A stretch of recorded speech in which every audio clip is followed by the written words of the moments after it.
Olá, está no ar mais uma edição do programa Conexão. E hoje nós recebemos em nossa bancada o médico cirurgião, presidente do Hospital Hélio Angotti, Dr. Délcio Scandiuzzi.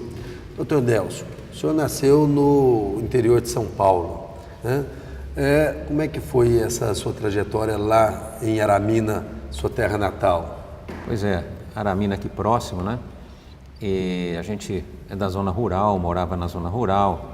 Realmente, assim, era muito difícil, porque a gente era lá da primeira metade do século passado, do milênio passado, né? Então, nem se imaginava que o mundo poderia estar como hoje. A gente morava, não tinha energia elétrica, não tinha rádio, não tinha jornal.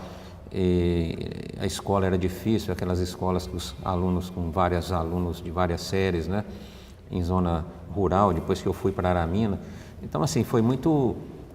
A gente teve uma infância, até um pedaço da juventude muito alheia ao mundo, né? Não tinha aquele envolvimento, porque você estando mais num centro mais desenvolvido, numa região, você tem um contato muito grande. Então, os pais muito humildes e a gente lá, então era bastante difícil. O senhor chegou a frequentar a sala de aula na roça? Na roça, né?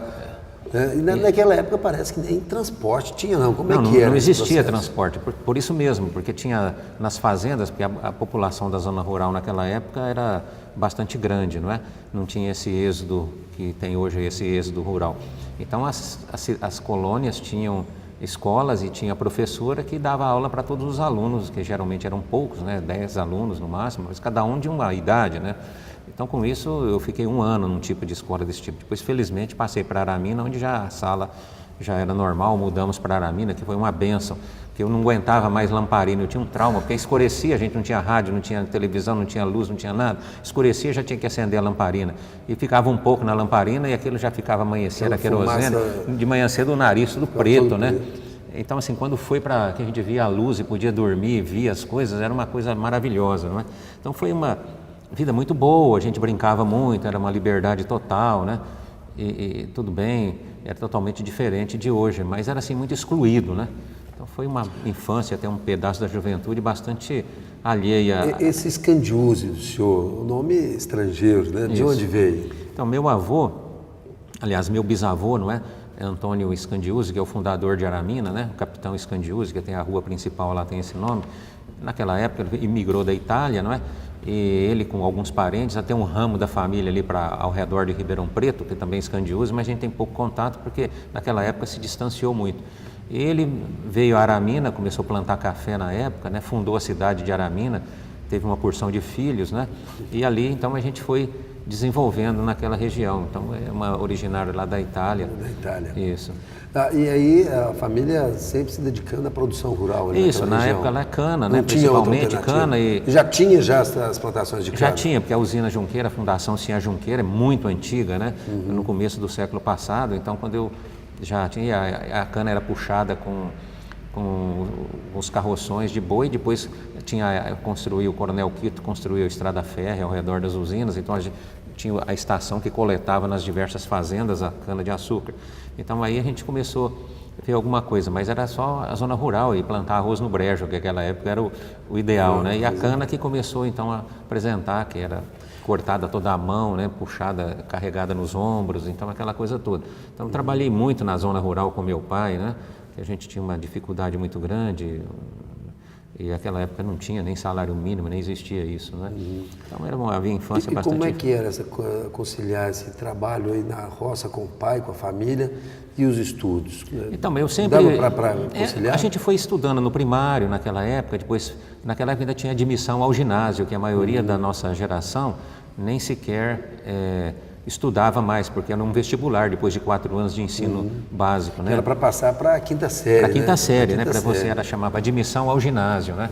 Então a gente teve que prestar isso. Eu queria fazer uma menção aqui ao Tomás Scandiuzzi, que foi o primeiro médico de Aramina, que é lá até hoje, que transformou Aramina município, o primeiro médico, e o irmão dele, o Écio Stopato Scandiuzzi, que também trabalhou no Banco Central, deu aula aqui na FISTA naquela época, uma pessoa inteligentíssima, que hoje mora aqui em Uberaba, aposentado. Eles eram iluminados, a nossa família lá na roça falou, não podemos continuar assim. E o Écio, o Jânio Quadro foi governador do estado de São Paulo, o Écio Stopato escreveu para ele, poxa, nós precisamos estudar, e me manda aqui um ônibus, e O Jânio passou lá no trem, na Mugiana, na época, fazendo comício, né? E eles recepcionaram o Jânio, porque eles eram muito habilidosos em falar, apesar da humildade. Então construíram, o Jânio deu uma perua antiga para transportar os alunos de Aramina para Igarapava. E eles fizeram admissão, e depois eles deram admissão para mim, e a gente era obrigado a dar admissão para os outros subsequentes para que pudessem passar no colégio. E aí começou, né? Eu devo muito a eles. Aramina e ia estudar em Igarapava. Estudar em Igarapava, né? Então eles arrumou a perua velha, depois foi aumentando o ônibus e a gente estudou, passei toda a minha área de colegial e depois na época era o científico, até a época do vestibular fiquei em Igarapava. A gente todos os dias tinha que se deslocar até lá, né? Numa estrada de terra, lá por meio daqueles, não tinha nem asfalto, não tinha nada. Então foi muito interessante, né? Uma vida bastante diferente, mas muito harmônica. Meus pais excelentes, apesar de semi-analfabetos, mas toda a vida acreditaram em mim, não é? Que eu ia estudar, não vou sim, vamos lá, vamos fazer, né? Família de quantos filhos? Então, eu fui filho único até os 15 anos, né? Eu só tenho uma irmã, que hoje é dentista, ela até mora em Portugal. Ela até se formou aqui na Uniub, não é? E, então fomos só nós dois, não tive muitos irmãos como os outros irmãos de meu pai, que tiveram vários filhos, né? Já nessa época aí de ginásio, de viagem de Kombi de uma cidade para outra para estudar, já se pensava na medicina ou ainda não? Então foi interessante porque a gente não tinha nada assim, não lia jornal, não tinha rádio, não tinha televisão, não tinha telefone, não tinha nada. Então você vivia alheio ao mundo. Então nós começamos no ginásio, tinha que escolher. Você vai fazer a área de engenharia na época, que só tinha praticamente 3, era engenharia, medicina e odontologia. O que você vai escolher? Então assim, eu falei, não, quero ser médico. Então foi uma coisa assim, não tinha vocação, nem sabia o que era medicina, porque a gente não tinha essa visão hoje do mundo, que você tem toda a informação. Então foi interessante. Aí nós dividimos a minha turma ali, né, os colegas, os primos e os amigos daquela turma. Não, eu vou fazer isso, um foi fazer odonto, outro foi fazer engenharia, eu fui fazer medicina, né? E aí terminei o colégio e vim fazer o cursinho aqui em Uberaba, né? E fiquei 1 ano fazendo cursinho aqui. Cursinho pré-vestibular? Pré-vestibular, que naquela época era até na própria escola, na própria faculdade, tinha um cursinho lá de uns alunos. Aí fiz o cursinho e passei, não é, na escola. Então aqui foi na UFTM. Antiga faculdade FMTM, na antiga FMTM, naquela época. Então foi assim, o único vestibular que eu prestei, né, porque eu era aquele e não passava em nenhum, né? Então foi o ano que eu mais estudei na vida, porque eu falei, se não passar agora, acabou, é zona rural e a gente perde toda a chance. Tem uma dificuldade enorme para estudar, né? Então foi assim, muito difícil. E eu sempre falo para todos os lados, que até o Dr. Aldo que sempre também falava isso, eu tenho muita dificuldade de aprender, mas eu tinha muita determinação. Então o que acontecia? Se você é muito inteligente, vê uma vez só e aprende, eu preciso ver 5. Mas se você não vê nenhuma, eu vi assim que eu passei a entender um pouco mais. E assim foi a minha vida, foi sempre uma determinação muito grande. Tanto é que durante o ano de cursinho, eu só fui uma vez ao cinema e assim mesmo fiquei muito tenso de ter ido uma vez ao cinema numa tarde, porque passou aqui o Dr. Givago, que no Metrópole veio esse filme que era famoso, né, naquela época, filme novo, aquela coisa toda. Então eu fui assistir esse filme. E eu falei, meu Deus, eu devia estar estudando, porque minha chance é só essa na vida, não é? Deu aquela ressaca moral, deu aquele peso na consciência. Mas felizmente consegui ser aprovado no vestibular, não é? Foi no primeiro vestibular? O único vestibular que eu prestei, não é? E consegui passar. E naquela época já tinha uma concorrência muito grande, né? Naquele ano nós tivemos 700 candidatos e tinha 60 vagas, né? Então não era tanto como hoje, mas eram umas mais 12, de 10, 12 por vaga, né? né? Então no meu vestibular foi essa proporção, me lembro direitinho. E aí depois que entrou na faculdade, o mundo foi girando e a gente acompanhando, né? Isso foi em que época mais ou menos? Eu entrei na faculdade em 1974, né? Mas desde final de 71, como a situação era muito difícil, a gente não tinha como pagar a pensão, morava em República, eu fui morar no Hospital Ilhangote. Lá tinha, o Dr. Hélio tinha feito o hospital e tinha os 3 andares de cima, só tinha o esqueleto, né? Então colocamos uns tapumes e tinha os alunos que moravam lá, né? Então eu fui conseguir morar lá, porque aí pelo menos eu também tinha esse benefício de não pagar uma pensão, né? Comia e dormia lá no hospital desde aquela época. Então fiquei lá até... Aí que começou a sua relação com o Hospital Dr. Hélio Angotti? Foi aí que começou, porque a gente trabalhava lá meio como enfermeira e começou a ajudar nas cirurgias. Seria um trabalho voluntário? Não, e também porque a gente morava lá, né? Era uma troca, né? E os médicos, muito amigos na época, o Dr. Hélio Costa, eu até tive a oportunidade de ajudar o Dr. Hélio Angotti, aliás, foi ele que me mandou. Eu estava no segundo ano de medicina e tinha a Elice, que era a instrumentadora dele. Ele acabou de fazer uma cirurgia, que eu estava entrando na cirurgia para começar no segundo ano de medicina.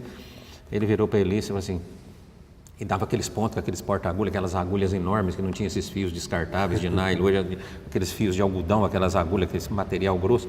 Ele faltava 2 pontos na pele. Ele falou assim, Elice, vê esse menino aí, vê se ele dá um ponto aí. Eu quebrei umas 2 agulhas, mas consegui dar o primeiro ponto que eu fiz numa pessoa, né? Foi que o Dr. Hélio Angotti me mostrou, e depois, infelizmente, daí poucos meses ele veio a falecer, né? Quer dizer, então, isso ficou marcado ficou como marcado. O primeiro contato do senhor com um paciente. Exato, não é? Com o Dr. Hélio Angotti. Então foi muito interessante morar lá, tive um apoio muito grande de todos os médicos da época lá, né? O Dr. Odo, principalmente, o Carlos César e todo mundo que trabalhava lá. Quer dizer, estudar nessa época toda do senhor era uma situação muito mais complexa do que hoje, né? E também na época a gente tinha que ir todos os dias, né? Eu levantava de manhãzinha lá do Hélio Angotti e vinha aqui na faculdade aqui em cima, né? Então aquelas ruas eram todas daqueles pequenos paralelepípedos, né? Aquela rua difícil, não tinha ônibus, não tinha nada, então a gente tinha que sair de lá correndo, vir aqui em cima, voltava lá para almoçar, voltava na aula à tarde, né? Então era muito difícil, foi um período difícil mesmo. Depois de formado, a residência em cirurgia, como é que então, foi essa escolha e essa especialização? Quando eu me formei na faculdade de medicina aqui, ainda não tinha o 6º ano, porque naquela época não se falava nem em residência ainda, em 1974. Então o primeiro ano que teve a turma permanecendo na escola foi a minha turma de 74, mas a gente prestou o concurso, eu prestei um concurso em São Paulo, no Hospital do Servidor Estadual, e fui aprovado. E o Dr. Veloso, Eduardo Veloso, oftalmologista, que era o diretor, falou, agora todo mundo tem que ficar aqui, nós temos que fazer a faculdade crescer. Mas o Dr. Álvaro Lopes Cansado entrou como diretor. Aí ele falou assim, quem passou fora, porque os alunos todos iam para fora naquela época, o Brasil expandindo, só tinham 40 escolas de medicina, então eles eram ávidos por alunos recém-formados ou em formação para poder ajudar nos hospitais. Montar as estruturas dos hospitais. Então ele falou, quem passou pode ir. Aí ele liberou a gente, nós saímos aí uns 10 ou 15 alunos que tinham passado em concursos em São Paulo, Brasília, Rio. Eu passei lá em São Paulo e me mudei para São Paulo, né? Terminei o 6º ano lá, fiz o 6º ano no servidor e depois prestei residência. Aí, como estava no Hospital do Câncer aqui, prestei residência lá no Hospital AC Camargo, né? Fui aprovado. Aí comecei a trabalhar no Hospital AC Camargo. Na área de cirurgia. Na área de cirurgia, né? Fiz residência lá em cirurgia. Depois fui convidado pelo hospital para fazer parte do corpo clínico do hospital. Então eu trabalhava no hospital. E depois de alguns anos, isso já em 1980, o Dr. Odo Adão, que sempre foi meu amigo, né? Chegou lá e falou, vamos para Uberaba, vamos voltar para lá, você trabalha lá comigo, trabalha no hospital. Aí eu já não me adaptava muito bem, que a gente era muito da zona rural, eu tinha muita dificuldade lá com São Paulo, aquela agitação toda, né? Então foi uma oportunidade boa. Então larguei tudo que eu estava fazendo lá, larguei o AC Camargo, as coisas todas, falei, meu Deus, o que eu estou fazendo? E vim para Uberaba com a cara e a coragem de começar tudo de novo, né? E aí começou a vida, depois fizemos esse trabalho juntos aí, e o Dr. Odo sempre me apoiando, e a gente, depois o Dr. Chaim chegou, trabalhamos juntos, sempre trabalhando no Hospital Hélio Angotti, a clínica que me ajudou bastante, né? Então nós ficamos todos juntos até a gente chegar aí no hospital agora, né? A oncologia, ela aparece na vida do senhor como realmente opção. Porque é o seguinte, como eu te disse, a gente naquela época não tinha assim essa informação que a gente tem hoje, que você conversa, e os pais também, a gente não tinha jornal, não tinha rádio, não tinha televisão, não tinha nada. Então as coisas eram feitas meio assim, né? Eu vou fazer isso, né? Então nós resolvemos fazer, como eu morava no Hospital do Câncer, aí que foi morar lá por falta de recurso. Depois terminei lá, como eu já tinha ficado aqui no Hospital do Câncer, falei, não, vou fazer residência no Hospital AC Camargo, em São Paulo, que é o Hospital do Câncer. Aí então fiz o Hospital do Câncer lá. Aí comecei a fazer oncologia, virou a minha rotina, né? Trabalhar na oncologia até hoje.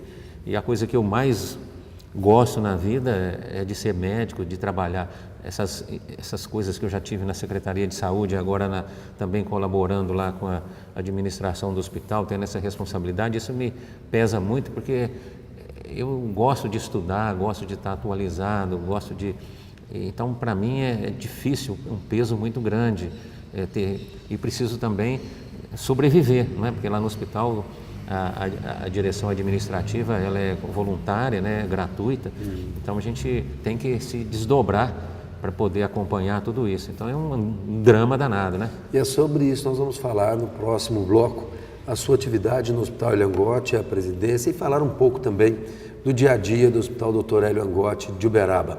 Fique ligado, o canal Câmara já volta com Conexão.